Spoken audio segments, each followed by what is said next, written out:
रितेश देशमुख का जन्म एक मजबूत राजनीतिक पृष्ठभूमि वाले परिवार में हुआ था।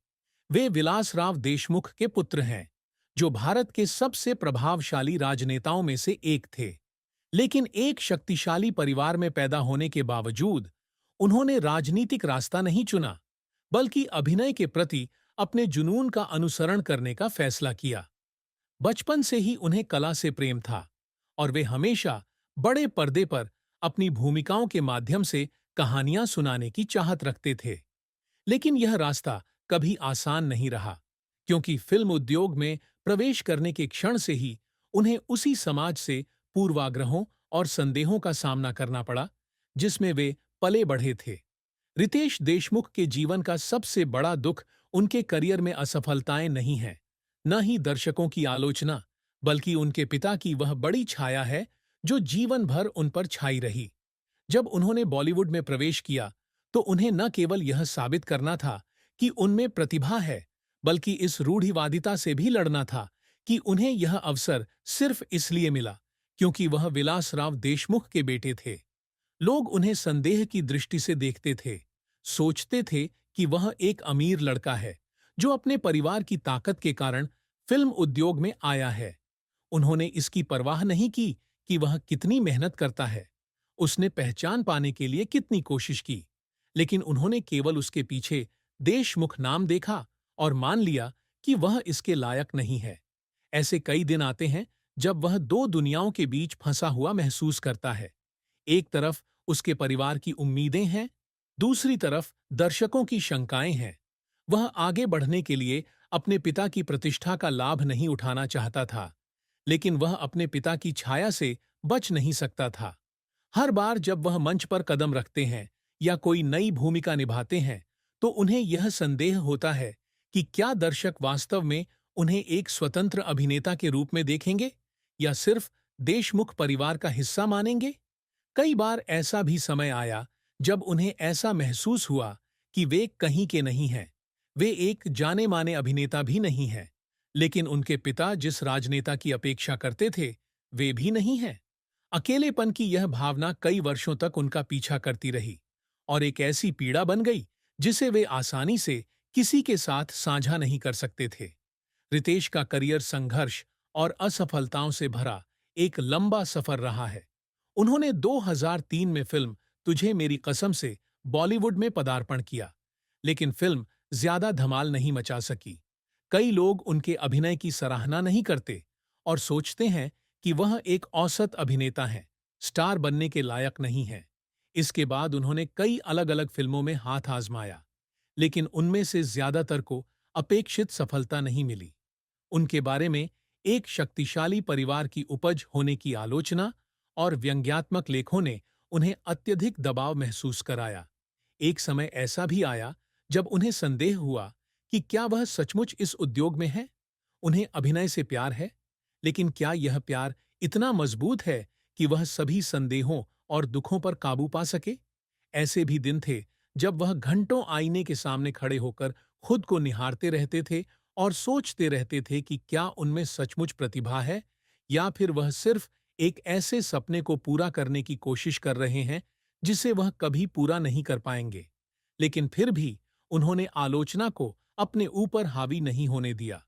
उन्होंने अपनी छवि बदलने का फैसला किया और मस्ती, क्या कूल है, हम जैसी फिल्मों में हास्य भूमिकाओं में हाथ आजमाया।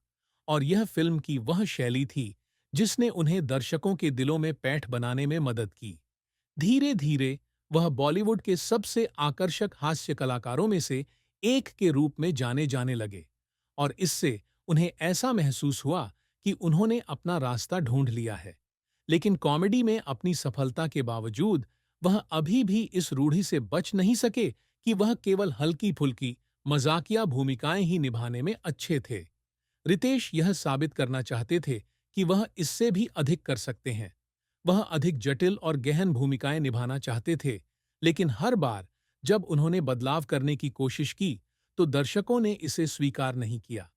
जब उन्होंने एक विलेन फिल्म में खलनायक की भूमिका निभाई, जो उनके करियर में एक महत्वपूर्ण मोड़ साबित हुई, तो कई लोग उनकी अभिनय क्षमता से आश्चर्यचकित हो गए। लेकिन जब फिल्म सफल रही, तब भी यह व्यंग्य किया गया कि यह महज संयोग था कि वह हास्य अभिनेता की छवि से बच नहीं सकते। एक बार जब उनकी एक फिल्म, जिससे उन्होंने बड़ी उम्मीदें लगा रखी थीं, बॉक्स ऑफिस पर बुरी तरह असफल हो गई, तो वे मेकअप रूम में अकेले बैठे थे और उन्हें असहायता का एहसास हो रहा था। वह समझ नहीं पा रहे थे कि उन्हें बार बार खुद को साबित क्यों करना पड़ता है, जबकि दूसरों को पहचान पाने के लिए केवल एक सफल फिल्म की जरूरत होती है। उस रात वह घर आया, लिविंग रूम की लाइट जलाई, लेकिन कुर्सी पर नहीं बैठा, बल्कि खाली जगह को देखता हुआ वहीं खड़ा रहा। वह रोया तो नहीं, लेकिन उसका दिल भारी था। वह सोचता था कि क्या वह एक कभी न खत्म होने वाली लड़ाई लड़ रहा है? क्या प्रयास करते रहना सार्थक है? जबकि ऐसा लगता है कि उसके सारे प्रयास कभी पर्याप्त नहीं थे। लेकिन रितेश को जो बात अलग बनाती है, वह यह है कि उन्होंने कभी हार नहीं मानी। चाहे कितनी ही बार उन्हें कम आंका गया हो, चाहे कितनी ही बार उन्हें नकार दिया गया हो, वे आगे बढ़ते रहे। वह जानता था कि अगर वह रुक गया, तो उसने जो कुछ भी किया था, सब व्यर्थ हो जाएगा। वह यह साबित करना चाहते थे कि वह सिर्फ एक शक्तिशाली राजनेता के बेटे नहीं हैं, सिर्फ एक हास्य अभिनेता नहीं हैं, बल्कि एक असली कलाकार हैं, जो कई अलग-अलग भूमिकाओं में खुद को ढाल सकते हैं। खुद आगामी वर्षों में उन्होंने कॉमेडी से लेकर एक्शन तक, सकारात्मक से लेकर नकारात्मक तक, नई फिल्म शैलियों में अपना हाथ आजमाना जारी रखा। उन्होंने फिल्म निर्माण में भी अपने करियर का विस्तार किया और ऐसी कृतियां जारी कीं जिनमें उनका विश्वास था। वह अब सिर्फ एक अभिनेता नहीं है, बल्कि एक फिल्म निर्माता है, जो दूसरों पर निर्भर रहने के बजाय अपनी दिशा स्वयं तय कर सकते हैं। लेकिन चाहे उन्होंने कितनी भी सफलता हासिल की हो, चाहे उन्हें दर्शकों से कितनी भी पहचान मिली हो, उनके दिल में गहरी उदासी कभी पूरी तरह से गायब नहीं हुई।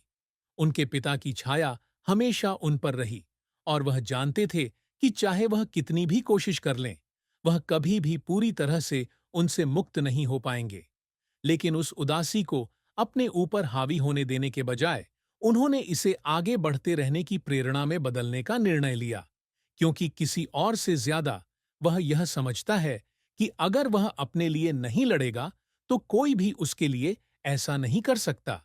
रितेश देशमुख हमेशा जो उपलब्धियां हासिल करने का प्रयास करते हैं, वह सिर्फ दर्शकों या विशेषज्ञों से मान्यता प्राप्त करना नहीं है, बल्कि पूर्वाग्रहों, दबावों और अपेक्षाओं के बीच खुद को खोजने की एक यात्रा भी है। कई लोगों के लिए फिल्म उद्योग में सफलता को बॉक्स ऑफिस पर हिट फिल्मों की संख्या, प्रतिष्ठित पुरस्कारों या प्रसिद्धि के स्तर से मापा जा सकता है। लेकिन रितेश के लिए यह तो एक बहुत कठिन यात्रा का एक छोटा सा हिस्सा मात्र था। वह न केवल एक प्रसिद्ध अभिनेता बनना चाहते थे, बल्कि यह भी साबित करना चाहते थे कि उनमें प्रतिभा है, कि बॉलीवुड में उनकी उपस्थिति पारिवारिक ताकत का परिणाम नहीं, बल्कि उनके अपने अथक प्रयासों का परिणाम है। फिल्म उद्योग में अपने शुरुआती दिनों से ही उन्हें पता था कि आगे की राह आसान नहीं होगी। उन्हें न केवल अपनी योग्यताएं साबित करनी थीं, बल्कि उन्हें संदेह भरी निगाहों, नकारात्मक टिप्पणियों और अपने पूर्ववर्तियों के साथ लगातार तुलना का भी सामना करना पड़ा। यह एक असमान लड़ाई है, क्योंकि चाहे आप कितनी भी कोशिश कर लें, हमेशा ऐसे लोग रहेंगे जो सोचेंगे कि आप योग्य नहीं हैं। जब उन्होंने कॉमेडी में हाथ आजमाया, तो उन्हें एहसास हुआ कि उनमें एक स्वाभाविक आकर्षण है, दर्शकों को बिना किसी दबाव के हंसाने की क्षमता। लेकिन मस्ती और क्या कूल है, हम जैसी फिल्मों में सफलता के बाद भी वह संतुष्ट नहीं थे। वह किसी एक शैली तक सीमित नहीं रहना चाहते थे। वह सिर्फ हास्य अभिनेता के रूप में याद नहीं किए जाना चाहते थे। वह गहरी भूमिकाओं में अपना हाथ आजमाना चाहते हैं तथा यह साबित करना चाहते हैं कि वह भावनात्मक अभिनय कर सकते हैं जो दर्शकों के दिलों को छू जाए। जब उन्होंने एक विलेन में खलनायक की भूमिका निभाई, तो उन्हें पता था कि यह दर्शकों का नजरिया बदलने का मौका है। उन्होंने इस चरित्र पर महीनों शोध किया तथा एक ऐसे खलनायक की मनोवैज्ञानिक गहराई को समझा जो न केवल पूरी तरह से दुष्ट था, बल्कि उसकी आत्मा के कोने भी अंधेरे थे। फिल्म के रिलीज होने पर उनके अभिनय को आलोचकों की प्रशंसा मिली और इसे उनके सर्वश्रेष्ठ अभिनयों में से एक माना गया। लेकिन इस मान्यता के बावजूद भी उन्हें अभी भी लगता है कि आगे का रास्ता लंबा है। एक सफल फिल्म का मतलब यह नहीं है कि आपने लोगों की अपने बारे में धारणा पूरी तरह बदल दी है। वह ऐसा करियर चाहते थे जो किसी खास रूढ़िवादिता तक सीमित न हो। यही कारण है कि उन्होंने अभिनेता से लेकर निर्माता तक कई अलग-अलग भूमिकाओं में अपना हाथ आजमाया। उन्होंने एक फिल्म निर्माण कंपनी की स्थापना की, ताकि न केवल वह काम कर सकें जिसमें उन्हें विश्वास हो, बल्कि अपने करियर पर अधिक नियंत्रण भी रख सकें। वह सिर्फ एक अभिनेता नहीं बनना चाहते जो स्क्रिप्ट प्राप्त करता है और निर्देशों का पालन करता है, बल्कि वह ऐसा व्यक्ति बनना चाहते हैं जो अपनी दिशा स्वयं तय कर सके। लेकिन अपनी सफलताओं के बावजूद वह आत्मसंदेह के क्षणों से बच नहीं सके। ऐसी कई फिल्में हैं जिनमें उन्होंने काफी मेहनत की, लेकिन दर्शकों को उम्मीद के मुताबिक प्रतिक्रिया नहीं मिली। ऐसी कई परियोजनाएं हैं जिन पर वह विश्वास करता है, लेकिन वे आर्थिक रूप से असफल हो जाती हैं। ऐसे समय में उसे यह संदेह होता था कि जो वह कर रहा है, क्या वह सचमुच सार्थक है? क्या वह सही रास्ते पर है? लेकिन चाहे वह कितनी भी बार गिरा, वह कभी नहीं रुका, क्योंकि किसी और से अधिक वह यह समझता है कि पहचान पाने का मार्ग कभी आसान नहीं होता, और यदि वह वास्तव में कलाकार बनना चाहता है, तो उसे सफलता और असफलता दोनों को स्वीकार करना होगा। प्यार और शादी रितेश की जिंदगी का अहम हिस्सा है, एक ऐसा हिस्सा जिसने उन्हें बहुत खुशी दी है, लेकिन साथ ही बहुत सारी चिंताएं और दुख भी दिए हैं। प्रसिद्धि और शक्ति की दुनिया में एक वयस्क व्यक्ति के रूप में उसके पास रिश्तों और दूसरों की प्रशंसात्मक निगाहों की कोई कमी नहीं है, लेकिन उनके लिए प्यार कभी भी कोई सरल बात नहीं रही। जब उनकी मुलाकात जेनेलिया डिसूजा से हुई, तो उन्हें इस बात का जरा भी अंदाजा नहीं था कि वह ऐसी महिला बनेंगी जिसके साथ वह अपना बाकी जीवन बिताएंगे। पहले तो उनका रिश्ता सिर्फ दोस्ती का था, कला के प्रति जुनून रखने वाले दो लोगों के बीच एक स्वाभाविक संबंध। लेकिन समय के साथ वह दोस्ती धीरे धीरे प्यार में बदल गई। एक ऐसा प्यार जो शोरगुल वाला नहीं था, दिखावटी नहीं था, बल्कि वर्षों तक मजबूत रहा।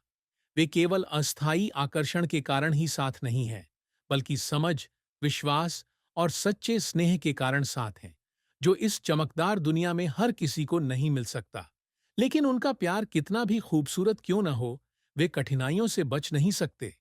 शादी करने का निर्णय लेते समय उन्हें न केवल जनता से, बल्कि परिवार और समाज से भी काफी दबाव का सामना करना पड़ता है। कई लोगों,